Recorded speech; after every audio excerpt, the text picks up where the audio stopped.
Hello friends, welcome to my channel Bits of Board. Today in this video we will talk about the third chapter of physics of class 10th, which is light reflection and refraction. Okay, so let's start this chapter.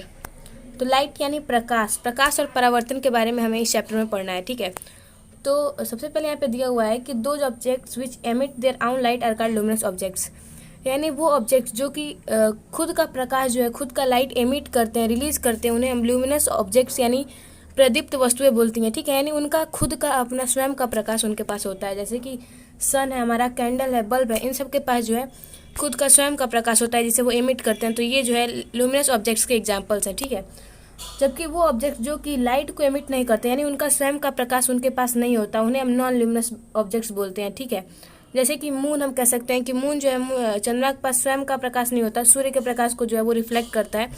तो या जैसे कि हम इंसान है तो हमारे पास स्वयं का प्रकाश नहीं होता, तो हम भी जो है ये सब जो टेबल चेयर ये सब जो है नॉन ल्यूमिनस ऑब्जेक्ट्स के एग्जाम्पल है। ठीक है, तो जब जो है ल्यूमिनस ऑब्जेक्ट से जो लाइट एमिट होता है या किसी भी सोर्स के द्वारा जब लाइट निकलता है तो वो जब जाके किसी ऑब्जेक्ट पर फॉल होता है, यानी उस पर गिरता है। ठीक है, उस वजह से जब वो प्रकाश किसी उस वस्तु पर गिरता है तो उसमें से कुछ प्रकाश जो है वापस उस वस्तु के द्वारा जो है रिटर्न बैक कर दिए जाते हैं, यानी वापस उससे जो है परावर्तित हो जाते हैं। ठीक है, तो ये जो लाइट उससे परावर्तित होकर वापस आती है वो जो है हमारी आँखों में पड़ती है और उसकी वजह से जो है हम उस वस्तु को देख पाते हैं। ठीक है, तो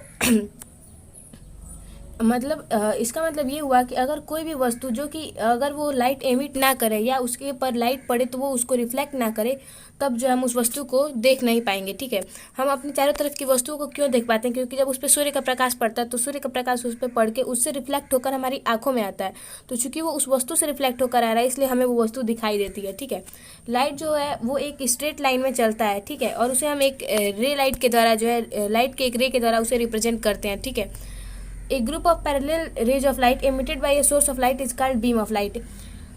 किसी भी सोर्स के द्वारा जब लाइट जो है एक पैरेलल रेज के रूप में निकलती है तो उसे जो है हम बीम ऑफ लाइट बोलते हैं। ठीक है, अब रिफ्रैक्शन क्या होता है? तो रिफ्रैक्शन वो एक फिनोमिना है जो कि रिफ्रैक्शन जो है लाइट का एक बेंडिंग फिनोमिना है, यानी जब लाइट जो है वो किसी एक माध्यम से दूसरे माध्यम में जब गमन करती है, एक माध्यम से दूसरे माध्यम में जाती है तो उसकी स्पीड ऑफ लाइट जो है वो चेंज हो जाती है। इसी वजह से जो लाइट है वो जो है उसका जो स्ट्रेट लाइन है वो थोड़ा सा जो है डेविएट हो जाता है। ठीक है, तो ये जो है इस फिनोमिना को हम रिफ्रैक्शन बोलते हैं। ओके, ठीक है, तो वही यहाँ पे दिया हुआ है कि the phenomena of bending of light when it goes from one medium to another medium is called diffraction. ठीक है, अब डिफ्रैक्शन क्या होता है? ठीक है, तो the phenomena of bending of light around the corners of an object is called diffraction. ठीक है, तो ये प्रकाश की एक विवर्तन, ये लाइट की एक प्रॉपर्टी होती है, डिफ्रैक्शन जिसे हम कहते हैं।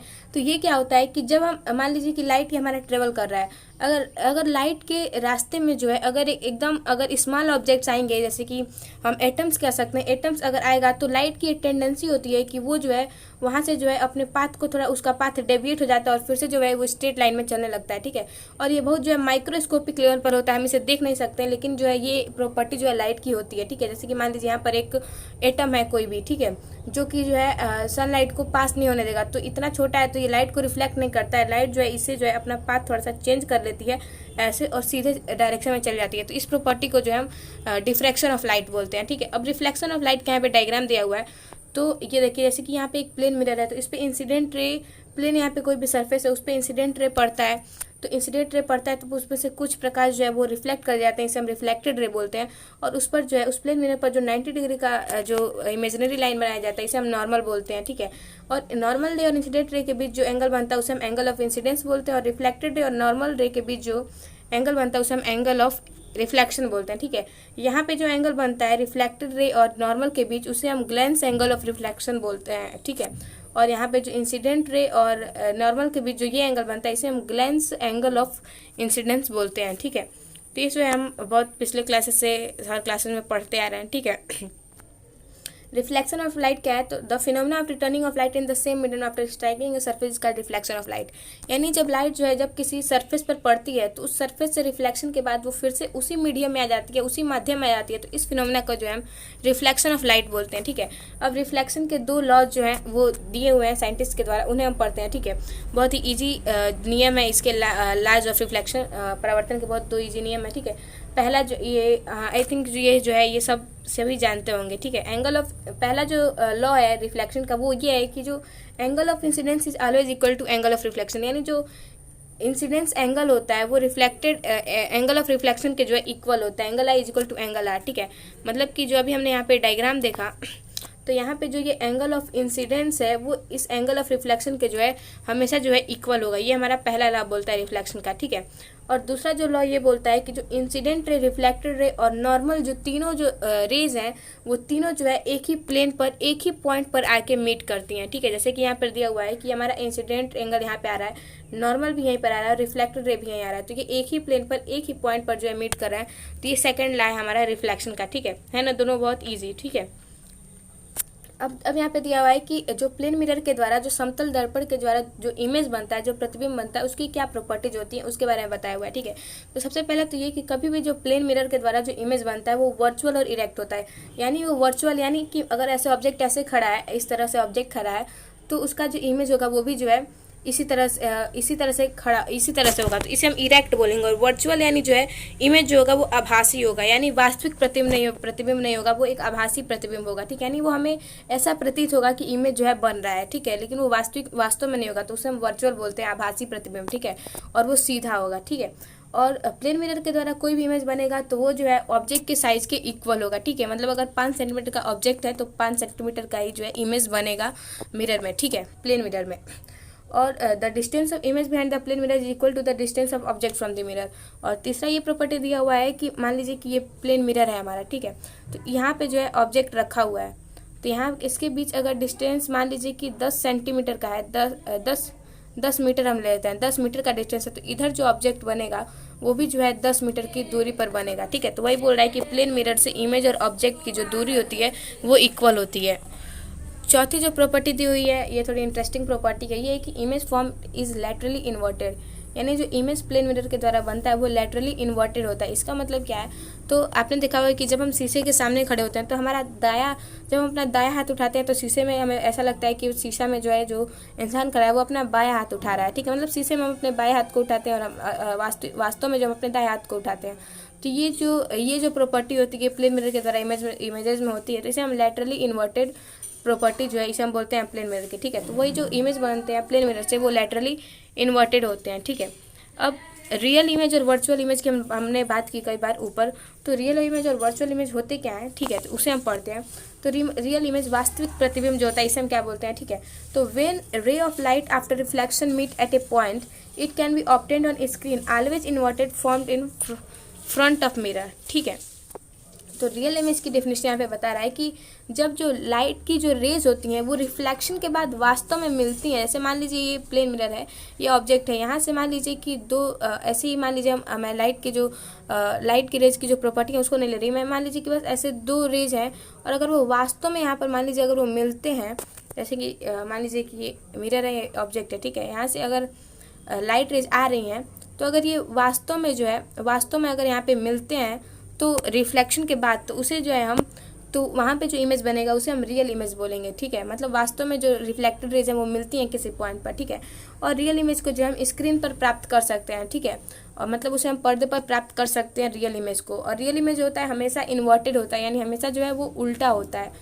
इन्वर्टेड होता है यानी उल्टा होता है। ठीक है, और ये जो है मिरर के सामने ही बनता है। ठीक है, मिरर के सामने ही जो है रियल इमेज बनता है। ठीक है, वर्चुअल इमेज की प्रॉपर्टीज हम देख लेते हैं। तो वर्चुअल इमेज क्या होता है, तो जब रिफ्लेक्शन के बाद जो रे ऑफ लाइट जो होती हैं वो किसी एक पॉइंट पर मिलती नहीं है बट हमें ऐसा प्रतीत होता है, हमें ऐसा एहसास होता है कि जो वो लाइट रेज हम उस पॉइंट पर मिल रही हैं और हमें प्रतिबिंब जो है आभासी प्रतिबिंब दिखाई देता है, तो उसे हम आभासी प्रतिबिंब बोलते हैं, जहाँ पर रिफ्लेक्टेड रेज जो है वो वास्तव में मिलती नहीं है।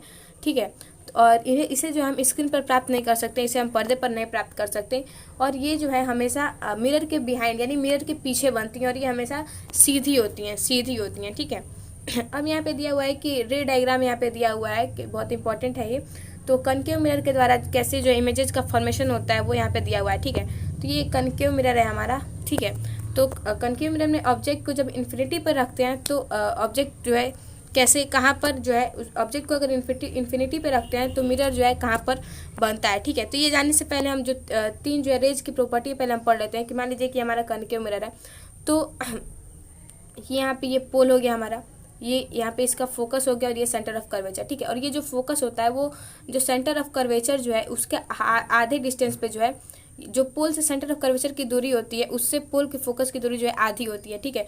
तो तीन जो रेज की लॉ जो नियम होते हैं कि जिसके द्वारा रेज को बनाया जाता है वो ये मैं बता देती हूँ यहाँ पर। तो पहला तो ये है कि अगर कोई भी लाइट जो है अगर वो इस मिरर पर जो है पैरेलल आएगी, ये प्रिंसिपल एक्सिस होता है हमारा, ठीक है, ये प्रिंसिपल एक्सिस है। तो प्रिंसिपल एक्सिस के पैरेलल जो भी लाइन आएगी वो रिफ्लेक्ट होकर फोकस से आएगी, ठीक है। तो ये पहला रूल है हमारा, ठीक है। अब दूसरा रूल हम पढ़ते हैं। तो दूसरा रूल ये कहता है कि जब कोई भी रेज जो है अगर वो सेंटर ऑफ कर्वेचर से आएगी तो रिफ्लेक्ट होकर भी जो है वो इसी रेज से जाएगी, ठीक है। तो ये सेंटर ऑफ ये दूसरा जो है रेज का प्रॉपर्टी है, ठीक है। तीसरा जो है कि जो पहला हमने पढ़ा कि अगर पैरेलल आएगा तो फोकस से आएगा, इसी का अपोजिट है कि अगर ये फोकस से जाएगा रे तो वो जो है पैरेलल जो है रिफ्लेक्ट हो जाएगा, ठीक है। एक चौथी भी प्रॉपर्टी होती है, ठीक है, ये मैक्सिमम बुक्स में नहीं दिया रहता है पर जो है डिटेल में अगर हम पढ़ें तो इसको जानना जरूरी है कि अगर पोल पर जो एंगल बनता है उसी एंगल को बना के जो है रिफ्लेक्टेड एंगल ऐसे जाती है, ठीक है। तो ये चौथी जो है प्रॉपर्टी है लाइट रे की, ठीक है। तो इन्हीं चारों में से किसी भी दो का प्रयोग करके जो हम इमेज के फॉर्मेशन को इसके रे डायग्राम को बना सकते हैं, ठीक है। जैसे कि देखिए इन्फिनिटी पर यहाँ पे ये ऑब्जेक्ट रखा हुआ है हमारा ए बी, तो यहाँ से ये पैरेलल प्रिंसिपल एक्सिस के पैरेलल में ये लाइन जाती है तो ये फोकस से आ रही है, ठीक है। दूसरी पैरेलल जा रही है भी फोकस से आ रही है, ठीक है। तो यहाँ पर जो है ये वास्तव में यहाँ पे लाइट रे जो है मीट कर रही है, तो यहाँ पर जो है एक रियल इमेज का फॉर्मेशन होगा फोकस पर, ठीक है। तो यहाँ पे जो इमेज का फॉर्मेशन हो रहा है वो फोकस पर हो रहा है और ये रियल है, वास्तविक, और उल्टा यहाँ पे इमेज बनेगा ऐसे, ठीक है। और ये जो है बहुत ही छोटा इमेज होगा, ठीक है। अब दूसरा केस हम पढ़ते हैं कि कनकेव मिरर में जो ऑब्जेक्ट है जब उसे सेंटर ऑफ कर्वेचर के बियॉन्ड यानी उसके सेंटर ऑफ कर्वेचर के पीछे जो रखा जाता है, यानी अभी इन्फिनिटी पर था, अब इन्फिनिटी से अगर हम थोड़ा आगे बढ़ाते हैं उसको तो ए बी जो है सी के पीछे है, सेंटर ऑफ कर्वेचर के पीछे। तो यहाँ से देखिए यहाँ से ये एक पैरेलल रे जा रही है प्रिंसिपल एक्सिस के, तो ये फोकस से यहाँ पर रिफ्लेक्ट हुई है, ठीक है। और दूसरी रे जो है वो सेंटर ऑफ कर्वेचर से जा रही है, तो सेंटर ऑफ कर्वेचर से ही जो है वो पास हुई है, ठीक है। तो यहाँ पे जो इमेज बनेगा यहाँ पे वो ए बी यहाँ पे फोकस और सेंटर ऑफ कर्वेचर के बीच बनेगा, ठीक है। यहाँ पे जो साइज ऑफ इमेज है यहाँ पे दिख रहा है साथ की जो ये ऑब्जेक्ट और ये इमेज हमारा, तो इमेज की साइज जो है वो ऑब्जेक्ट से छोटी है और जो इमेज है हमारा वो रियल है क्योंकि वास्तव में यहाँ पर जो रेज है वो मीट कर रही है और यहाँ पे जो इमेज बना है वो हमारा इन्वर्टेड है यानी उल्टा है, ठीक है। और तीसरा जो केस है हमारा कि अगर ऑब्जेक्ट को अगर हम सेंटर ऑफ कर्वेचर पर रखें तो इसी, ठीक है, ये बहुत ही इजी केस है इसके रे डायग्राम का। तो यहाँ पे देखिए सेंटर ऑफ कर्वेचर पर जो है ये हमारा ऑब्जेक्ट रखा हुआ है, तो यहाँ से एक रे जो है वो पैरेलल में जाती है तो वो फोकस पर आती है और दूसरी फोकस से जाती है तो वो पैरेलल हो जाती है, ठीक है। तो यहाँ पर दोनों जो रिफ्लेक्टेड रेज है वो यहाँ पर सेंटर ऑफ कर्वेचर पर ही जो मिलती हैं, ठीक है। तो यहाँ पर जो इमेज है वो सेंटर ऑफ कर्वेचर पर बनेगा और इमेज जो है यहाँ पर दिख रहा है कि वो सेम साइज की है, तो यहाँ पर इमेज जो है वो ऑब्जेक्ट के साइज की होगी और इमेज जो है वो रियल और इन्वर्टेड होगी, ठीक है, वास्तविक और उल्टी होगी, ठीक है। अब ऑब्जेक्ट को अगर हम थोड़ा और आगे बढ़ाते हैं, अगर उसे हम सेंटर ऑफ कर्वेचर और फोकस के बीच यहाँ पे अगर हमने यहाँ पे जो है ऑब्जेक्ट को रखा हुआ है, ठीक है, तो यहाँ से जो है सेंटर ऑफ कर्वेचर से ये एक लाइन पास हो रही है तो वो सेंटर ऑफ कर्वेचर से ही जा रही है और दूसरी जो इससे पैरेलल हो रही है तो वो फोकस से जा रही है, फोकस पॉइंट से जा रही है, ठीक है। तो यहाँ पे जो है ये ए बी यहाँ पे सेंटर ऑफ कर्वेचर के बियॉन्ड जो है मिल रहे हैं रेस, तो यहाँ पे जो इमेज है वो जो है सेंटर ऑफ कर्वेचर के पीछे बनेगा और ये इनलार्ज्ड इमेज होगा। देखिए यहाँ पर ऑब्जेक्ट जो है वो छोटा है, ऑब्जेक्ट यहाँ पर छोटा है लेकिन इमेज जो है वो उससे बड़ी है, तो यहाँ पे इनलार्ज्ड इमेज का फॉर्मेशन हो रहा है और ये भी जो है रियल और इन्वर्टेड, ठीक है। अब जो केस है हमारा कि अगर ऑब्जेक्ट को हम फोकस पे रखते हैं, ठीक है, तो फोकस पे रखा गया तो यहाँ पे जो लाइट रेज है वो सेंटर ऑफ कर्वेचर जा रही है तो सेंटर ऑफ कर्वेचर से ही वापस आ रही है और दूसरी जो रेज है उसे वो जो है पैरेलल जा रही है तो वो फोकस से वापस जा रही है। तो यहाँ पे जो है लाइट रेज हमें देखते हैं कि ये जो लाइट रेज है वो कभी मीट नहीं होंगी, ये ऐसा बस हम एज्यूम कर लेते हैं कि इन्फिनिटी कोई ऐसा जगह है जहाँ पे जो है पैरेलल लाइन जो है जाके मिलते हैं, ऐसा एज्यूम किया जाता है, किसी ने देखा नहीं है ये, ठीक है। तो हम ये एज्यूम कर लेते हैं, तो हम ऐसा मान लेते हैं कि जो इमेज है वो इन्फिनिटी पर बनेगी और वो रियल और इन्वर्टेड होगी और बहुत ही बड़ी होगी वो इमेज, ठीक है।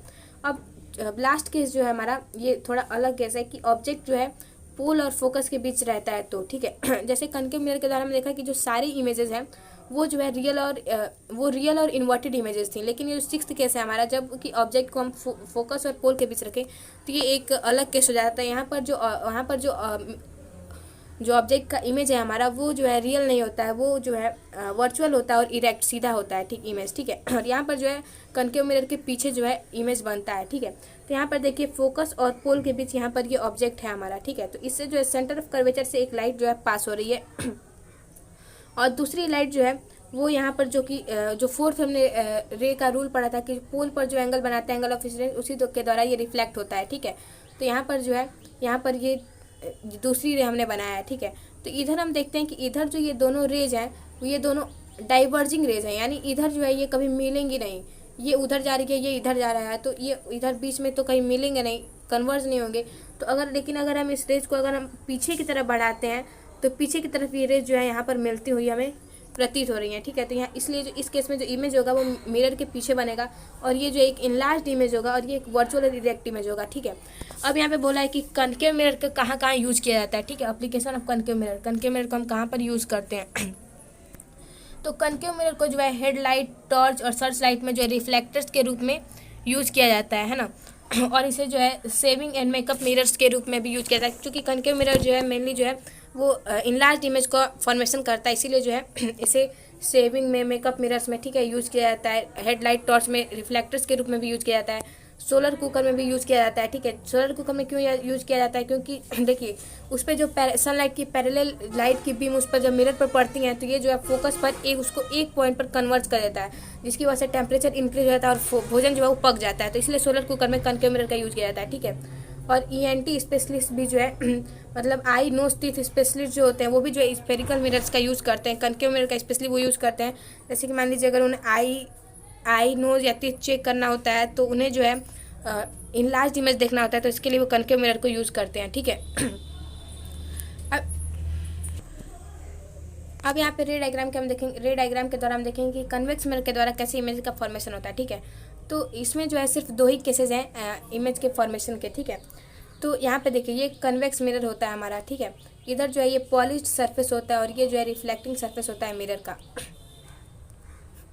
तो इसमें पहला केस जो हमारा कि अगर हम ऑब्जेक्ट को जो है इन्फिनिटी और पोल के बीच जो है रखें, यहाँ पर ऑब्जेक्ट है हमारा, तो पहली जो लाइट रे है वो पैरेलल में जाती है तो वो यहाँ पे फोकस से पास होती हुई प्रतीत होती है, ठीक है। और ये जो यहाँ से रिफ्लेक्ट हो जाती है, ठीक है। और दूसरी जो लाइन है वो हम फोकस ऐसा मतलब ऐसा प्रतीत होता है, हमें ऐसा एक लाइन ड्रॉ करते हैं जो कि ऐसा फील हो कि वो जो है फोकस से जा रहा है, तो वो फोकस जाएगा तो वो पैरेलली जो है प्रिंसिपल एक्सिस के पैरेलल में निकल जाता है, ठीक है। तो वो दोनों यहाँ पर जो है फोकस और सेंटर ऑफ कर्वेचर के बीच जो है मीट कर रहा है, ठीक है। तो इस केस में जो इमेज बनेगा वो पोल और फोकस के बीच बनेगा और ये एक इरेक्ट और वर्चुअल इमेज होगा और जो है ऑब्जेक्ट से छोटा होगा, ठीक है। और जो दूसरा केस है कन्वेक्स मिरर में वो ये है कि ऑब्जेक्ट को अगर हम इन्फिनिटी पे रखते हैं, ठीक है, तो इन्फिनिटी पे अगर हम रखते हैं तो दोनों रेज जो है पैरेलल आती हैं और वो फोकस से जो है जाती हुई प्रतीत होती हैं, इधर वो डाइवर्ज हो जाती हैं, रिफ्लेक्ट हो जाती हैं। लेकिन अगर उसको हम इधर इमेजरी लाइन की तरह बढ़ाते हैं तो वो फोकस पर आकर दोनों में जो मिलती हुई प्रतीत होती हैं, ठीक है। तो यहाँ पर जो अगर इन्फिनिटी पे अगर हम ऑब्जेक्ट को रखते हैं तो उसका इमेज जो है फोकस पर बनता है, मिरर के पीछे बनता है और एक वर्चुअल इरेक्ट और डिमिनिश्ड इमेज होता है, यानी ये एक आभासी सीधा और एक छोटा इमेज होता है, ठीक है। अब कन्वेक्स मिरर का यूज़ किया जाता है, तो कन्वेक्स मिरर को जो है ड्राइवर जो है जो व्हीकल्स में जो रियर व्यू होता है यानी जो साइड मिरर होता है वो जो है कन्वेक्स मिरर होता है। और ये जो है स्ट्रीट लाइट में भी कन्वेक्स मिरर का यूज़ किया जाता है, यानी जो रोड लाइट लगी होती हैं उन पर जो है स्ट्रीट लाइट पे जो कन्वेक्स मिरर का यूज़ किया जाता है। और शॉपिंग स्टोर में भी जो है बड़े बड़े शॉपिंग स्टोर में भी कन्वेक्स मिरर को यूज़ किया जाता है, ठीक है। अब ऐसे क्वेश्चन आ सकते हैं कि ड्राइवर जो है साइड मिरर के रूप में कन्वेक्स मिरर को क्यों यूज़ करता है। तो हमने देखा कि जो कन्वेक्स मिरर है वो सीधा इमेज बना रहा है, वर्चुअल बना रहा है लेकिन वो सीधा बना रहा है, ठीक है। और ये चूंकि ये इमेजेस को छोटा बना रहा है इसलिए इसका जो विजन एरिया है वो इंक्रीज हो जाता है, यानी हम एक छोटे से मिरर में ही जो है पीछे का ज़्यादा एरिया जो है वो ड्राइवर जो है देख सकता है, इसलिए जो है वो कन्वेक्स मिरर को यूज़ करता है, ठीक है। अब यहाँ पे मिरर फार्मूला न्यूमेरिकल्स को सॉल्व करने के लिए यहाँ पे जो है फार्मूलाज के बारे में हम पढ़ेंगे। तो यहाँ पे मिरर फार्मूला जो कि दर्पण सूत्र हिंदी में बोलते हैं उसके बारे में यहाँ पे दिया हुआ है, ठीक है।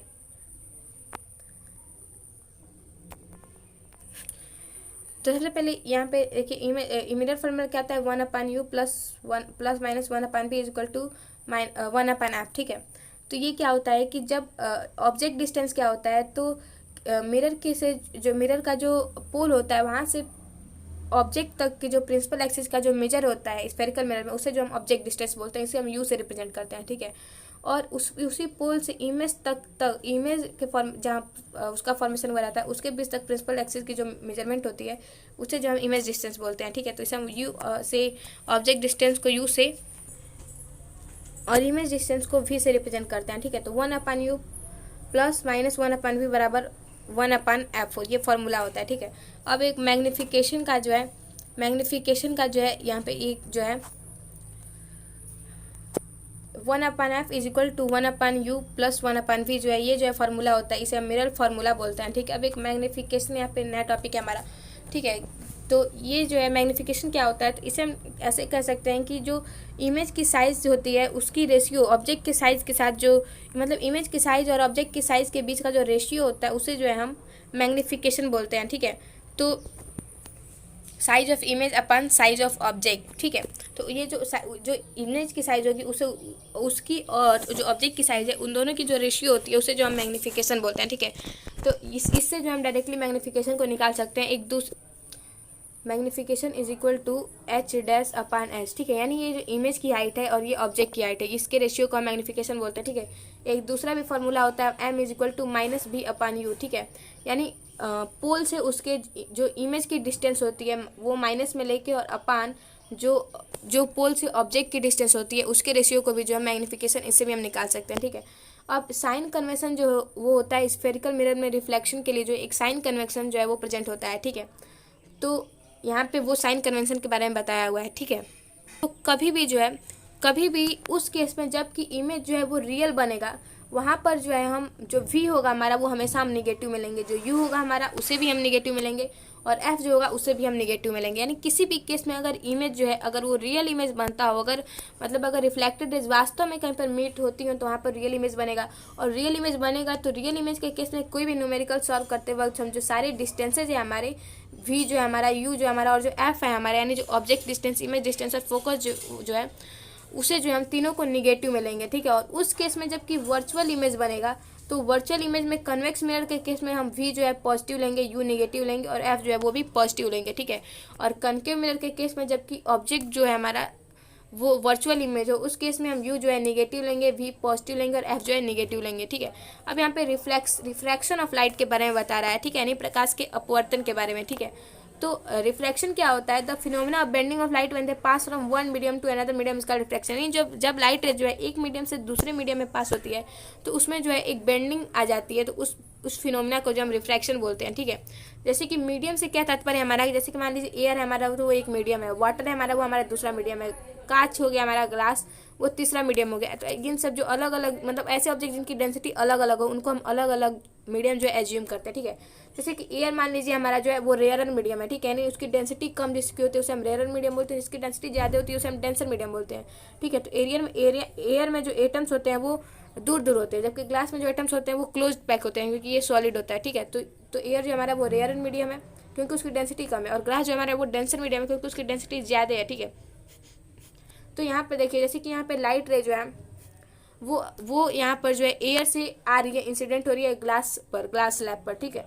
तो ये हमारा नॉर्मल रे है। यहाँ पे एक इंपॉर्टेंट रूल होता है कि कभी भी जो ये इंसिडेंट रे होती है अगर वो रेयर मीडियम से डेंसर मीडियम में जाती है तो वो नॉर्मल के पास आती है, ठीक है।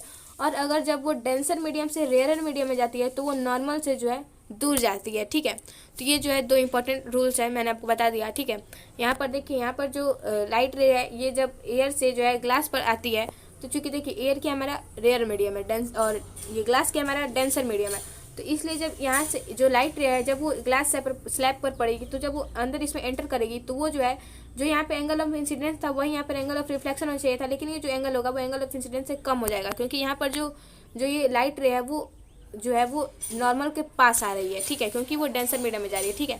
तो ये जो फिनोमेना है वो रिफ्लेक्शन है हमारा, रिफ्रैक्शन, ठीक है। फिर देखिए यहाँ अब जो लाइट है हमारी वो ग्लास में है, ठीक है, तो ये डेंसर मीडियम है एयर की तुलना में, एयर ये बाहर जो है एयर है ये रेयर मीडियम है। तो यहाँ पर जब ये लाइट रे जो है यहाँ से जब बाहर निकलेगी तो ये जो है नॉर्मल से दूर चल जाएगी।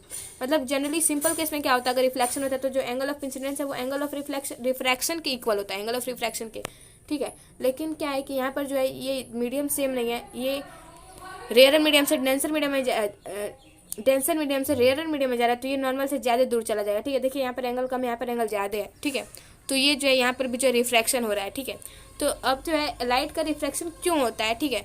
तो मीडियम क्या होता है, एक ट्रांसपेरेंट मटेरियल होता है जिसके थ्रू जो है लाइट पास होता है, ठीक है। और जो ऑप्टिकल डेंसिटी होती है वो स्पीड ऑफ लाइट के इन्वर्सली प्रोपोर्शनल होती है, यानी किसी भी ऑब्जेक्ट की अगर डेंसिटी बढ़ेगी तो उसमें स्पीड ऑफ लाइट जो है वो कम हो जाएगी, और अगर किसी की डेंसिटी अगर ज़्यादा होगी, किसी की डेंसिटी अगर कम होगी तो उसमें जो स्पीड ऑफ लाइट जो है वो ज़्यादा हो जाएगी, ठीक है। तो रेयर मीडियम में जो ऑप्टिकल डेंसिटी होती है वो कम होती है, इसीलिए स्पीड ऑफ लाइट जो होता है वो ज़्यादा होता है, हाई होता है। जबकि डेंसर मीडियम में क्या होता है, ऑप्टिकल डेंसिटी ज़्यादा होती है, इसीलिए लाइट की स्पीड होती है वो स्लो हो जाती है। तो स्पीड ऑफ लाइट की रेयर मीडियम में हाईएस्ट होने के कारण जो है जो एयर में स्पीड ऑफ लाइट है वो ज़्यादा होगी सबसे, क्योंकि वो सबसे रेयर मीडियम है। फिर वाटर में उससे कम होगी, फिर ग्लास में जो है उससे भी कम होगी, ठीक है। तो यहाँ पर हम देखते हैं कि ऑप्टिकल डेंसिटी बढ़ने के साथ जो स्पीड की लाइट है वो कम होती जा रही है, ठीक है। अब रिफ्रैक्शन के भी दो इलाज होते हैं, ठीक है। तो पहला इलाज क्या होता है, ये होता है कि the ratio of angle of sine of incidence the sine of R is constant for pair of two medium, ठीक है। यानी ऐसे कोई भी अगर हम दो निश्चित माध्यम ले लें तो वहाँ पे जो एंगल ऑफ इंसिडेंस और एंगल ऑफ रिफ्लेक्शन है उन दोनों का जो साइन मान, जो हमने क्लास 10 में मैथ्स में ट्रिगोनोमेट्री पढ़ी है, तो वहाँ पर हम देखते हैं कि जो एंगल्स होते हैं उनकी ट्रिगोनोमेट्रिक रेशियोज होती हैं, ठीक है। जैसे कि साइन 30 डिग्री का वैल्यू होता है, साइन 60 डिग्री का वैल्यू होता है, ऐसे जो है सारे एंगल्स की वैल्यू होती है। तो अगर हम इंसिडेंस का साइन और रिफ्लेक्शन का साइन ले तो उसकी जो रेशियो का वैल्यू होता है वो एक कांस्टेंट टर्म होता है, ठीक है।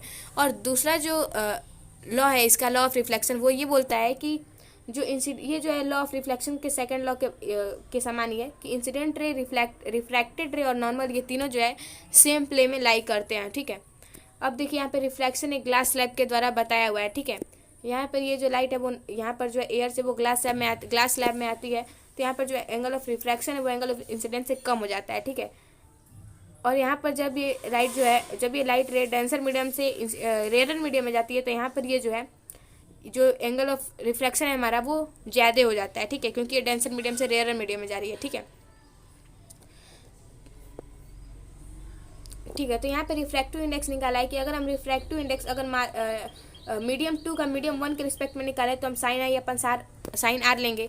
जबकि अगर हम रिफ्रैक्टिव इंसिडेंस अगर हम मीडियम और 1 और मीडियम 2 का निकालें तो हम जो है साइन आर अपन साइन आई लेंगे, ठीक है। तो यहाँ पर हम देखते हैं कि sine I upon sine R जो है इक्वल टू होगा sine E upon sine R के, ठीक है। तो यहाँ पर जो एंगल आई जो है वो एंगल ई के इक्वल होगा। यहाँ पर जो है ये क्लियर नहीं हो पा रहा है पूरा, ठीक है। तो इसे जो है डिटेल में यहाँ पर नहीं दिया हुआ है, तो आप इसे जो है बुक में अच्छे से समझ लीजिएगा, ठीक है। कभी भी जो इंसिडेंट रे और इमर्जेंट रे होंगे वो जो हमेशा पैरेलल होते हैं, ठीक है। और जो परपेंडिकुलर डिस्टेंस होता है इंसिडेंट रे के ओरिजिनल पाथ और इमर्जेंट रे जो कि ग्लास सबसे बाहर होता है उसे जो हम लेटरल शिफ्ट बोलते हैं, उसे हम डी से जो है रिप्रेजेंट करते हैं, ठीक है। जो लेटरल शिफ्ट यानी जो डी होता है ये जो है डायरेक्टली प्रोपोर्शनल होता है ग्लास स्लैब के, यानी ग्लास स्लैब का थिकनेस बढ़ेगा तो जो लेटरल जो डी का वैल्यू होगा यानी जो लेटरल शिफ्ट का वैल्यू होगा वो भी जो है वो इंक्रीज होगा, ठीक है। और एंगल ऑफ इंसिडेंस के भी जो है डायरेक्टली प्रोपोर्शनल होता है उस ग्लास स्लैब में, ठीक है। यानी अगर एंगल ऑफ इंसिडेंस बढ़ेगा तो लेटरल शिफ्ट भी बढ़ेगा, ठीक है। अब ये जो लेटरल शिफ्ट है वो इन्वर्सली प्रोपोर्शनल होता है इंसिडेंट लाइट के, ठीक है। अब लेंसेज में कौन कौन से टर्म यूज किए जाते हैं उनके बारे में यहाँ पर जो है बताया हुआ है, ठीक है। तो यहाँ पे हम इस चैप्टर को जो है यहीं पर इन करते हैं। इस चैप्टर को आई थिंक मुझे जो है हम 3 पार्ट में कवर करेंगे, तो ये हमारा फर्स्ट पार्ट था। तो यहाँ पर हमने यहाँ तक जो है रिफ्रैक्शन तक इस चैप्टर को कंप्लीट कर लिया। नेक्स्ट वीडियो में जो हम टर्म्स जो कि लेंसेज में यूज़ किए जाते हैं वहाँ से इस चैप्टर को स्टार्ट करेंगे, ठीक है। Thank you for watching the video, bye bye, take care, stay safe, keep learning and keep watching my channel bits about. Thank you.